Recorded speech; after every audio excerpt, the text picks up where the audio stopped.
So the first thing with the community action service that I wanted to touch on was the strengths and the weaknesses that I found at the beginning and at the end, and then how I've grown from, I guess, sophomore year when I was introduced to IB to now. Although these activities only reflect between August of junior year and now. At first, my weaknesses, certainly as I identified them now and as I identified them then, were a long-term mentality, especially as a junior and an underclassman before that. Narrow-mindedness was a problem, especially with the academic outlook for me was grades and tests and achieving high marks and praise from my teachers, which was not necessarily what I should have been striving for. It was very extrinsic reward instead of intrinsic and benefiting myself. Collaboration skills, I was a lone rider as an underclassman. And internalization, I didn't really share my feelings or try to nurture relationships with other people. I was the lone wolf who always wore sweatpants and stood awkwardly at the end of lunch because he had no one to talk to. It was kind of a funny picture now that I look back at it. Those were dark days. And then as I started to get into some of the activities that I'll be talking about, I found strength in my communication skills, which was interesting because I've never done that, but it's a skill that I have and a skill that I try to foster. Studiousness and determination was something that I recognized that I had but did not exploit to its fullest potential, especially with regard to my academics and extracurriculars. I really didn't do any extracurriculars freshman, sophomore year, but I've done so many, it's kind of tiresome junior and senior year, and it's been very rewarding. I'm glad that I figured out that that was something that I liked. How I've grown, engaging in those activities, which is a rather long list. Academic Decathlon, Model UN, Science Olympiad, Academic Super Bowl, Verizon Innovative App Challenge. Those are all on the CAS activity sheet, but with hours, signatures and stuff. But engaging through those activities with other people and with my teachers, and learning what they have to teach me, and then teaching them what I have to teach in return, has been a big part of my growth. And perspective, seeking their outlook and their worldview on life, instead of just internalizing everything that I see and making my own pictures. And then accepting failure and criticism was something that I didn't do very well as a freshman and sophomore. When I got a bad grade, it was, or when I did something wrong in someone else's eyes, that was a big deal to me. Not that bad grades aren't a big deal now, but I'm a lot more mellow, I think. And failure and criticism to me now are stepping stones to getting better instead of setbacks in where I'm going. So it's like climbing the rungs of a ladder towards greater success. And then externalizing instead of internalizing. This is still a struggle for me, but I try to share my feelings with other people, especially when I'm mad at them or aggravated, because it doesn't help to foster those feelings. Challenges along the way. The first activity that I'd really like to discuss is cross country, probably because it's taking up the majority of my time. I don't believe this is on the CAS activity sheet, but I do have my varsity athletic award from the athletic department, and I can vouchsafe that practice was every day after school from August 1st until the end of the season, which was like November 21st. And we practiced for like an hour and 30 minutes every day, so it's a lot of hours. And I have to be honest, I really don't feel like counting all those, but not that they aren't important. The challenges along the way, my cross-country career kind of got off to a rocky start. The way I entered cross-country was, I went to the park one day with my mom. Well, she drove me there. And I was like, you know what, I want to go to the park and run. So I guess everybody's familiar with Community Park. I made it like an eighth of a mile from where you park in the front to the tennis courts, and then I was gasping. That was a problem for me because that was a big failure. And I wanted to get better, so I told myself I would go back every day and run, and then I figured out I liked it as I got further and decided to join the cross-country team. It's something that I've stuck with ever since. Failures, of course, that first failure was rather momentous, and there have been failures along the way since then, especially because training in cross-country is a continuous activity.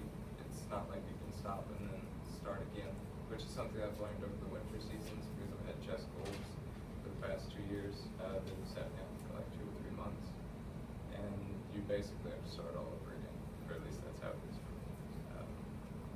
So those have been great setbacks, but I've also learned how to, I don't want to say avoid getting chest goals, but participate in the activities in such a manner as I can avoid them to the fullest extent. And learning to deal with the emotional stress of not being where you want to be in running, because it takes a long time to get to where you want to go, even if you're very determined and motivated.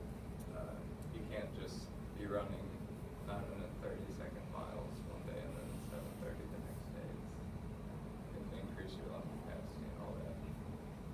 That was a tough lesson to learn, especially since you really want success. And then setting role models, which was something that I guess I really hadn't done before. Joining cross country, I know Phoebe Bauer and Hannah, I'm going to forget her last name. She was a swimmer. Manger. Yeah, Hannah Manger and Phoebe Bauer were great runners. My sophomore year, was before I joined the cross country team, but they graduated and they ran with us junior year, that was my first year, over the summer. And they were really great people and fun and interactive, and they were also very great runners. And so I looked up to them. And then as they left, Drew Bostock, Rose Koforski, two of the best runners on our team, certainly great motivators, great intellectuals. I've been with them in several of my extracurriculars, but they were great role models too because they were good at what they did. And they were very attuned to what they were doing. They were very involved, and that was something that I could look up to and build off of.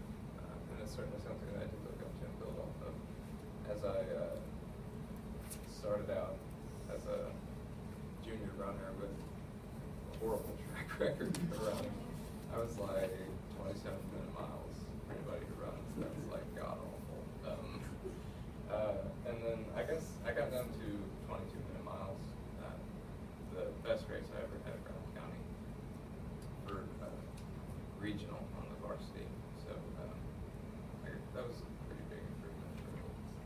I hope to get them in college when I run. That's not exactly great for their company.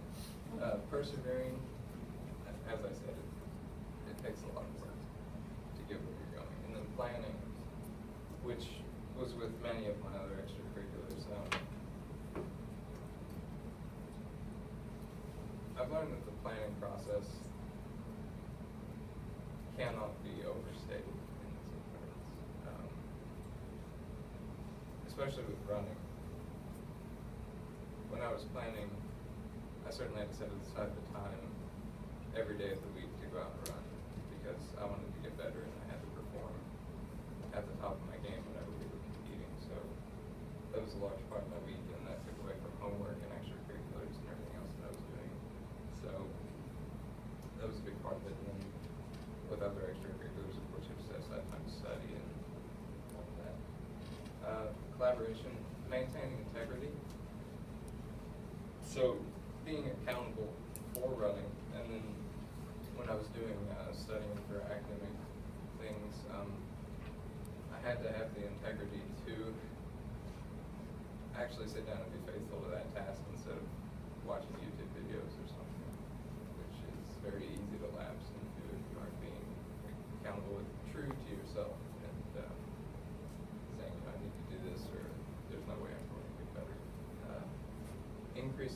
with other people when I was collaborating study sessions for academic decathlon, increased awareness of people during cross country.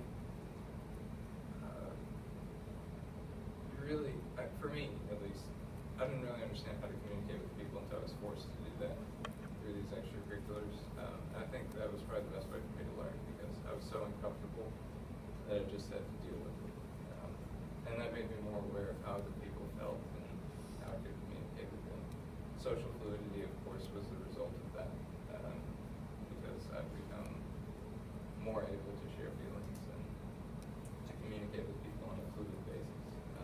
And in filling big shoes, of course, those people I talked about, Phoebe Bauer, Joseph Koforski, Drew Bostock, are great people, and there are certainly big shoes to fill where they've left them as they're moving on to college. And so those are things that I hope I someday can fill, and that other people will choose to fill as they're moving through high school.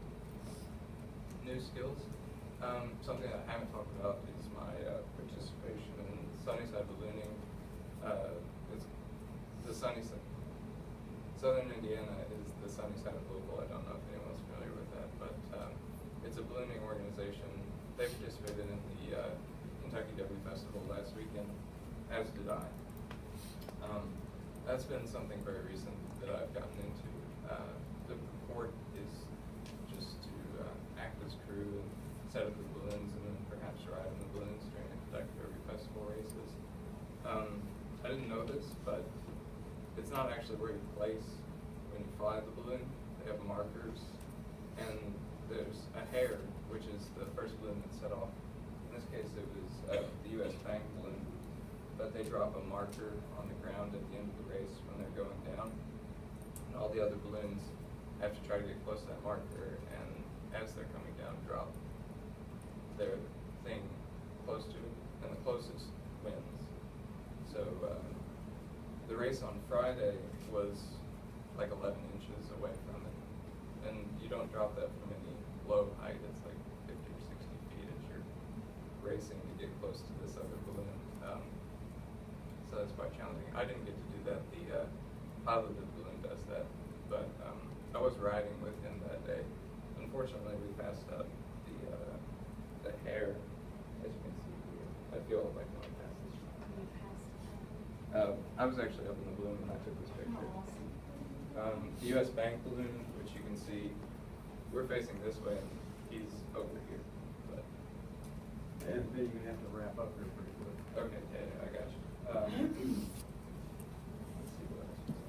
I think activities. I think I already covered all these. Kind of get my head of my thing. Slipping into it all.